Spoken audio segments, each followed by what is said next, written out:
কৃষ্ণ তিস্তা নদী দেখছেন।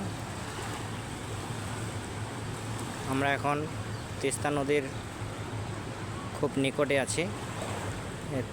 তিস্তা বাজার,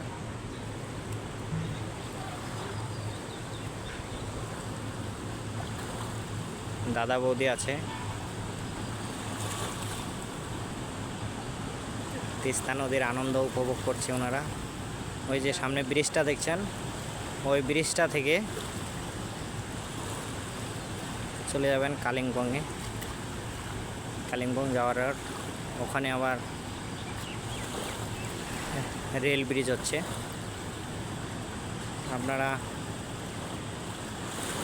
কালিম্পং গেলে এখানে অবশ্যই একটু দাঁড়াবেন তিস্তা বাজারে। তিস্তা বাজার থেকে নিচে এখানে নদীর আনন্দ নেবেন। রাধে রাধে।